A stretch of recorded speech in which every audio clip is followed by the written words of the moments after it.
Hello, world, and thank you, YouTube. You have arrived here on Mondays with Michelle. I am your host, Michelle. This week, we are going to be talking about pleasure. Each week, we go over a different chakra, explain kind of how they work, why we need them, why they're here, what they can tell us, how to get back in alignment. Last week, we talked about our root chakra and focused on fear. This week, we are talking about our sacral chakra and talking about pleasure.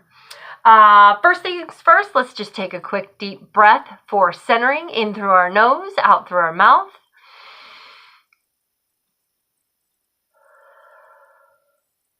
One more.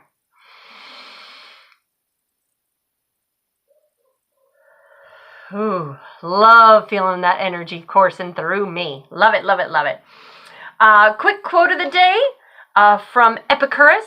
I believe that's how you pronounce his name. He was a Greek philosopher. Pleasure is the first good. It is the beginning of every choice and every aversion.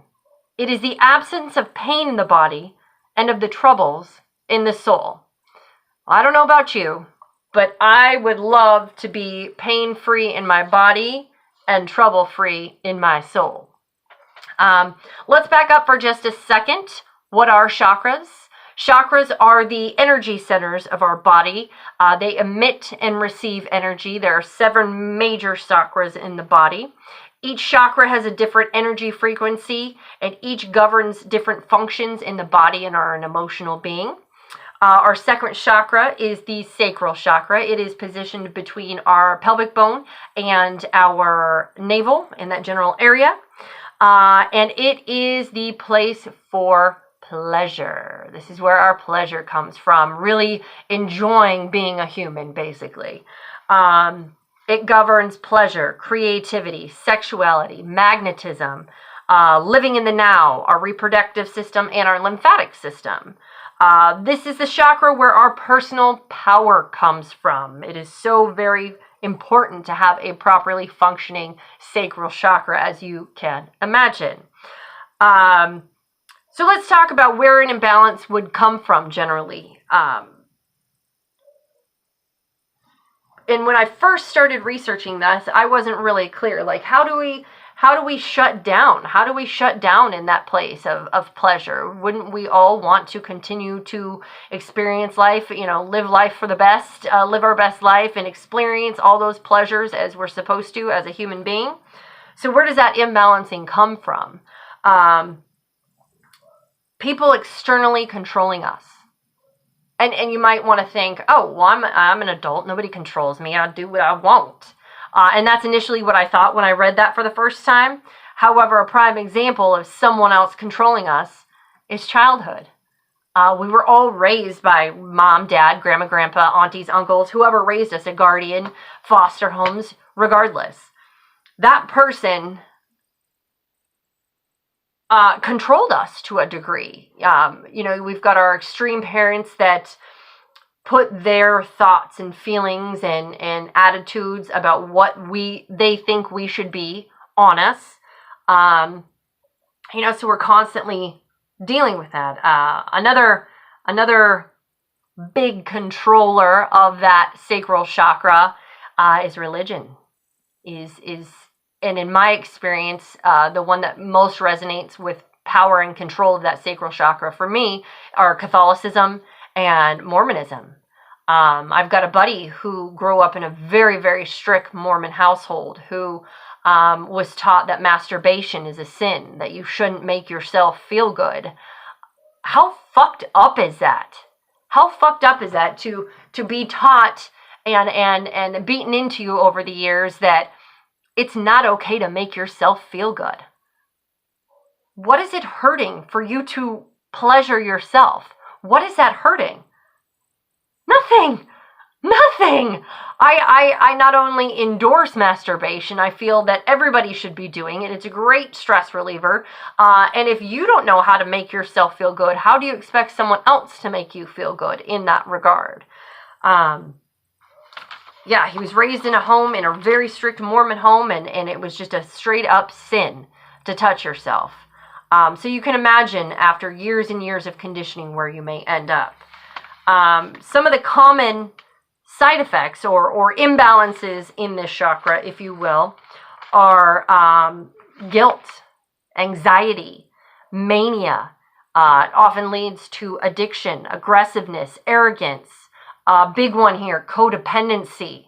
When you don't have that knowing within you of what makes you happy, you're going to be codependent on someone else to make you happy. You're constantly looking outward for that satisfaction. Low self-confidence. You're living in a world of lack. You have an inability to create the life that you want. You have an inability to create intimate connections with other human beings. On the physical level, you might have a ton of UTIs, bladder issues, low libido, shame, control issues. And what you're basically doing is restricting your human. You're restricting, when you're not playing into your pleasure, you are restricting that life force energy that runs through your sacral chakra. And it'll show up in all those things. Again, back to the religion piece, you can see how it was very easy for, and not even so much, religion too, but religion, politics, anyone who's trying to control another human being, that's where they shoot for, is that sacral chakra. I'm not going to allow you to feel the way you feel. The way you feel is shit. The way you feel is wrong. The way you feel is poor. You're supposed to be feeling this way.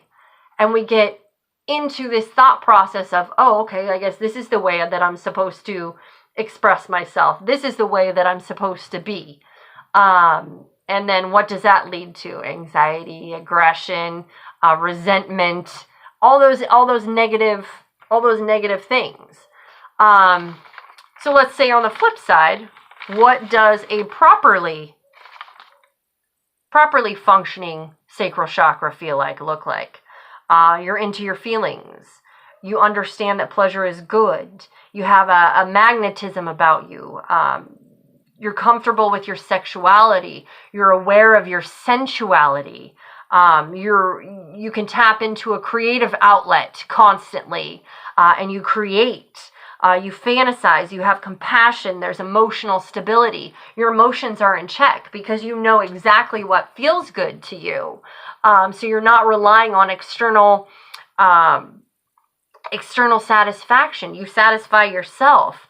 Warmth, healthy boundaries, personal power, so important. Wellness, creation, curiosity, and so you can see the flip side of it is a very wonderful place to be. So how do we keep our sacral chakra healthy?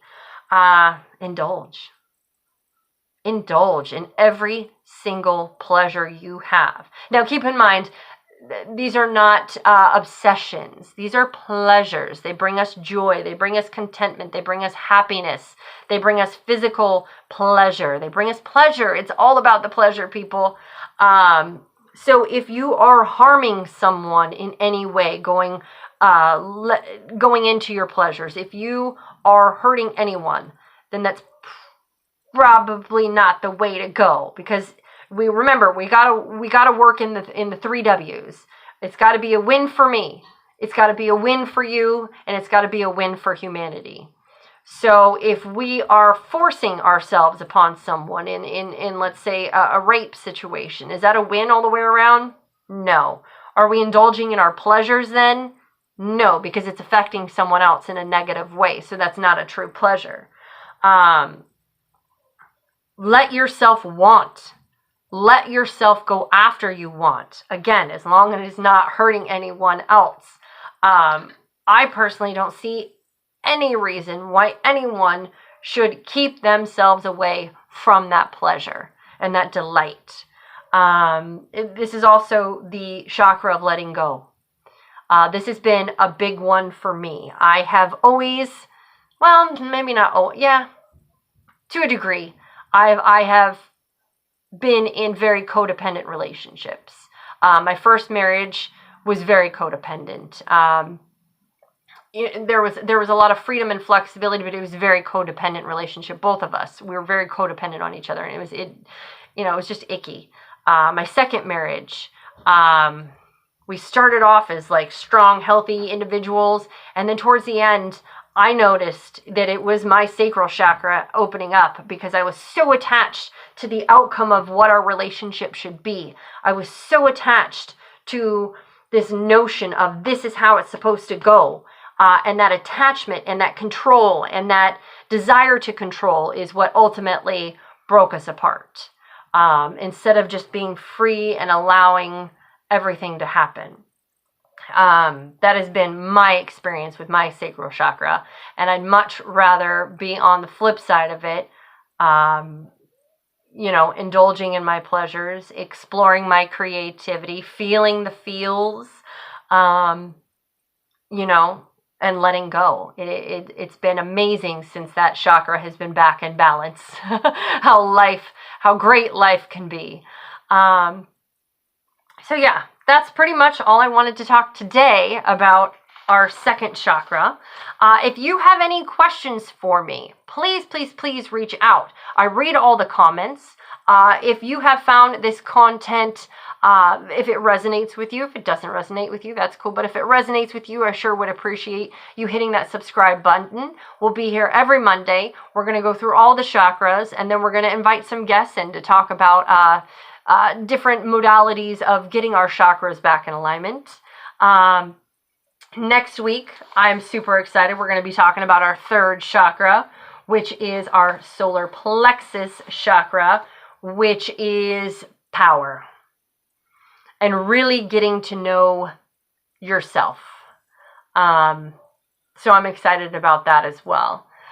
If you have any questions, comments, if you would like a Reiki session, please reach out to me. My distance sessions are incredibly effective, and I enjoy doing them. If you are here in San Diego County and you have a horse, I do horse Reiki as well. So please reach out in the comment section. I'll be sure to get back to you.